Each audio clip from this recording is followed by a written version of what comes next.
أعوذ بالله من الشيطان الرجيم وبه نستعين وعليه نتوكل والصلاة والسلام على أشرف الأنبياء والمرسلين أما بعد mga minamahal kong mga magulang at mga kapatid sa pananampalataya. Assalamu alaikum warahmatullahi wabarakatuh sa inyo lahat. At ngayong araw po ang ating pag-usapan ay ang pang-34 na hadith mula sa 40 hadith ni Imam An-Nawawi rahimahullah. Ang hadith, an Abi Sa'id Al-Khudri radiyallahu anhu qala sami'tu Rasulullah sallallahu alaihi wasallam yaqul. Ito ay mula sa hadith na isinalaysay ni Abi Sa'id na kaniyang sinabi na narinig ko ang propeta sallallahu alaihi wasallam na kaniyang sinabi, man ra'a minkum munkaran falyughayyirhu biyadihi falyughayyirhu biyadihi. Sino man ang makakita sa inyo ng isang gawain na mungkar, ibig sabihin gawain na masama, gawain na karumal-dumal, gawain na ipinagbabawal, ay ito ay tanggalin niya, ito ay ipagbawal niya, ito ay pigilan niya sa pamagitan ng kanyang kamay o kanyang lakas. So dito, ito ang pinakauna na gagawin ng isang tao kung meron siyang kakayahan, ay kinakailangan sa kanya na ipagbawal niya ito, pigilan niya ito sa pamagitan ng kanyang kamay, sa pamagitan ng kanyang lakas. Halimbawa, ang tatay sa kanyang anak, ay siya ay may kakayahan, kaya narapat na gawin niya kung ano ang kanyang makakaya para pigilan ang kanyang anak o ang kanyang tinatawag na ibang mga kamag-anak na siya ay may kakayahan na sila ay pigilan sa kanilang mga gawain na masama. Katulad din ng mga pinuno, kung may kakayahan sa mga kanyang pinamumunuan, ay obligado sa kanila na pigilan nila ang masama. Pagkatapos sinabi niya, فَإِنْ لَمْ يَسْتَطِعْ فَبِلِسَانِهِ. Kung hindi kaya ng isang tao na pigilan niya ang masamang gawain, sa pamagitan ng kanyang lakas, pamagitan ng kanyang kakayahan, ay فَبِلِسَانِهِ. Ibig sabihin, siya ay magsalita, siya ay magbigay ng payo. Magsalita siya kung may kakayahan ng isang tao. At pagkatapos sa sinabi niya, فَإِنْ لَمْ يَسْتَطِعْ فَبِقَلْبِهِ. At kung hindi niya kaya magsalita, maaring siya ay magkaroon ng kapinsalahan. Maaring siya ay saktan nila o anuman na maaring manganib ang kanyang buhay, ay فَإِنْ لَمْ يَسْتَطِعْ فَبِقَلْبِهِ. Kung hindi niya kaya, ay sa pamagitan ng kanyang puso. Ibig sabihin, ay pipigilan mo ito, kakamuhian mo ang bagay na ito na masama, dahil sa wala kang kakayahan na ito'y baguhin sa pamamagitan ng kamay o lakas o kaya sa salita, ay kahit ang puso ng isang tao ay kamuhian niya ang masamang gawain na ito. Sinabi dito, وَذَلِكَ أَضْعَفُ الْإِيمَانِ.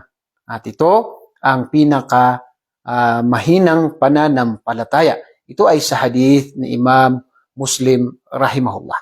So dito ay ang Islam ay inuutusan tayo na mag-utos ng tinatawag ng kabutihan at magpigil ng kasamaan.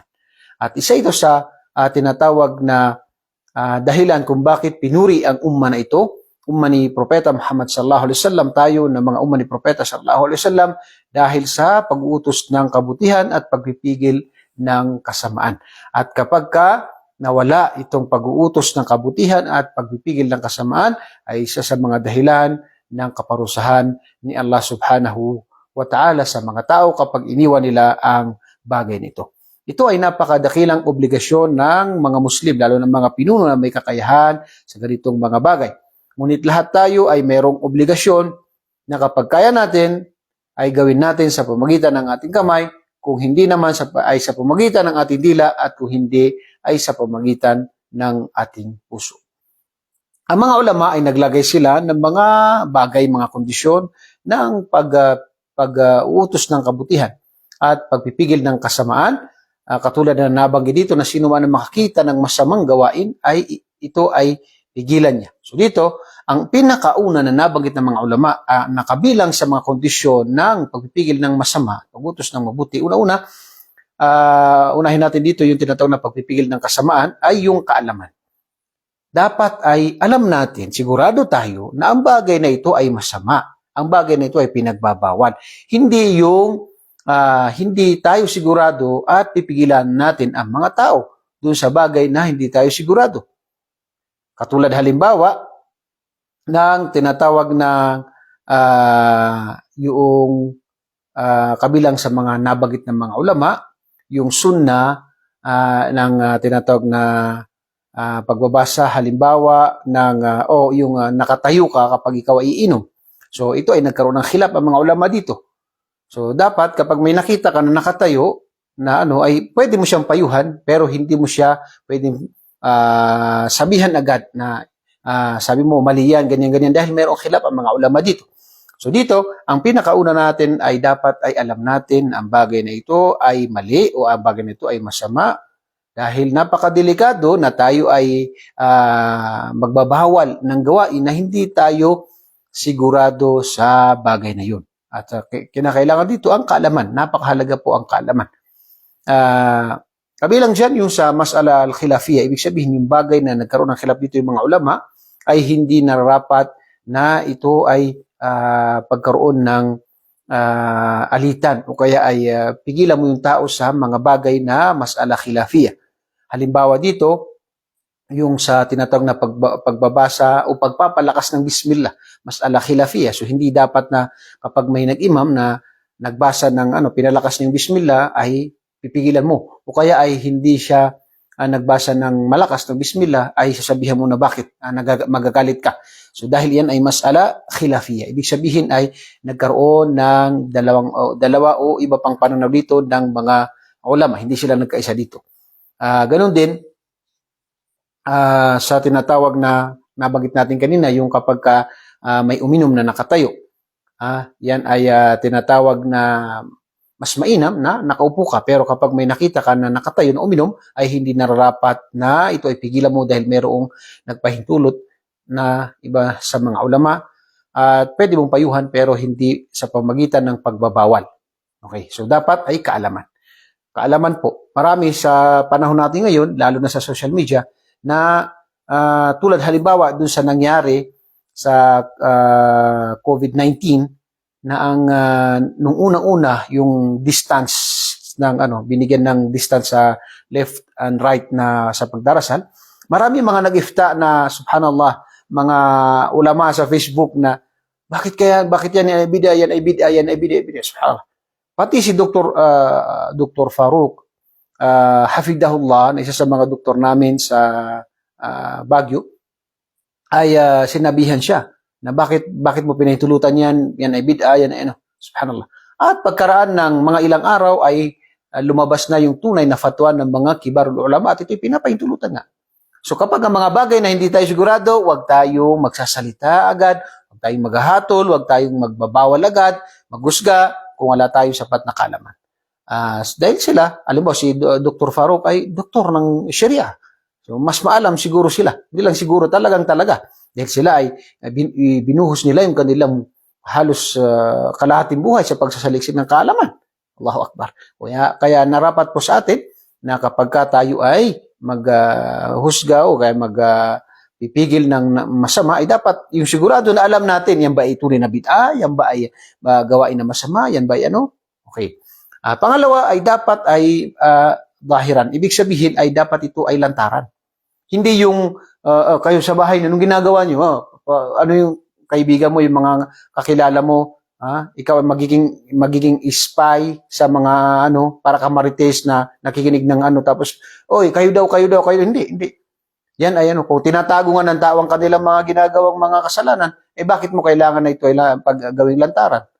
So, dapat ay yung lantaran na nakita natin o narinig natin. Hindi yung mga sabi-sabi lamang.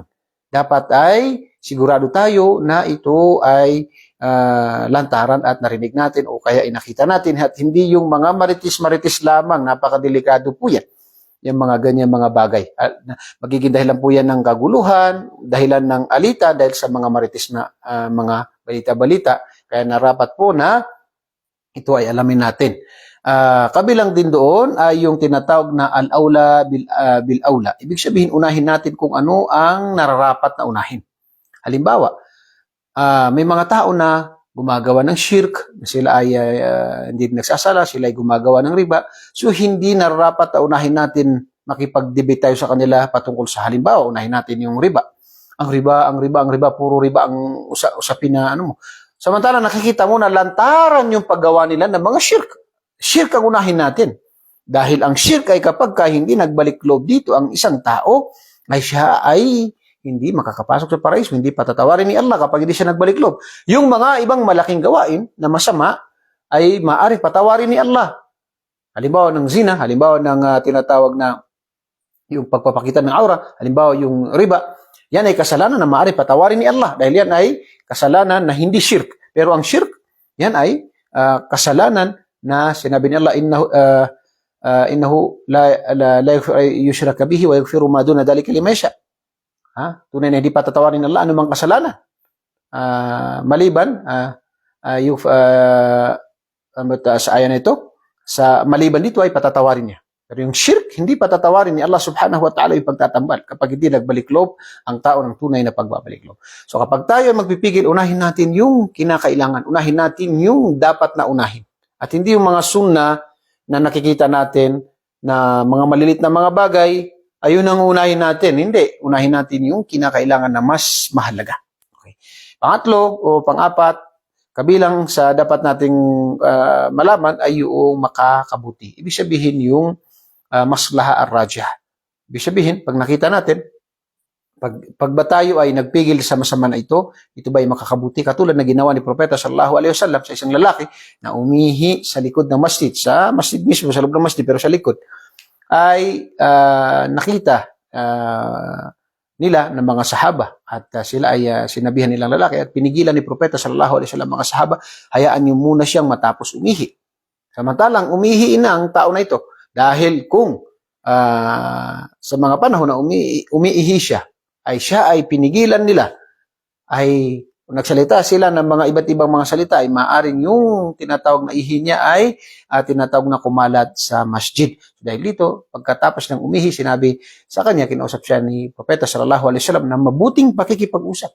Kami na itong lugar na ito ay hindi nararapat na yung gawain dito na ganyan na najis na gawain, yung pag-ihi sa masjid. Dahil ito ay lugar na inaalala dito si Allah subhanahu wa ta'ala. Kinausap siya na mabuti at ganun din na yung tinatawag na maslaha. Hindi sa panahon na yun ay talagang pinigilan ni agad. Hindi. Kundi pinatapos niya muna dahil yun ang makakabuti. Katulad ng nabanggit ng ibang mga ulama natin na si Sheikhul Islam Taymiyah, may mga kawal sa panahon niya, sundalo, na kung sila ay nagiinom ng alak na lantaran at gustong pigilan ng mga kasamahan ng mga estudyante ni Sheikhul Islam Taymiyah rahimahullah ang mga sundalo na ito, sinabi ni Sheikhul Islam Taymiyah na hayaan niyo sila dahil kapag sila ay pinigilan niyo ay sila ay maghahasik ng lagim at madadamay ang lahat ng mga tao, mga Muslim. Dapat tingnan natin kung ano ang makakabuti rin. Yan ay tinatawag na pang-apat at alhamdulillah ang hadith na ito ay binigyan tayo ng tinatawag ng kaluwagan ng Propeta Muhammad sallallahu alaihi wasallam dahil kung kaya natin na sa pamamagitan ng kamay, sa pamamagitan ng lakas, ay gawin natin. Kung hindi, sa pamamagitan ng dila, kung hindi naman, ay kahit nasa puso natin, kamuhian natin yung bagay na ito. At yan ang kadalasan po na nangyayari sa atin sa Pilipinas na yung tinatawag na mga bagay na napipilitan tayo, ang mahalaga ay sa puso ng isang tao ay kinamumuhian niya ang bagay na yun na masama. Ayaw niya yung masamang bagay na yun, pero dahil napipilitan siya, wala siyang choice, ay nagagawa niya mga bagay na yun. Ang pinakamahalaga ay ginawa niya ang kanya makakaya. Kung wala talaga, ay sinabi dito na kahit sa puso ng isang tao lamang. Kaya ako po yung nagpapasalamat muli sa inyo. Nawa ay tulungan tayo ni Allah subhanahu wa ta'ala na maisabuhay natin ang mga pinagbutos ni Allah sa atin. At tayo ay tanggapin niya sa atin ang ating mga mabubuting gawa. At ganun din na papasukin tayo sa kanyang paraiso. Ako muli nagpapasalamat sa inyo lahat at pumabati ng Assalamualaikum warahmatullahi wabarakatuh.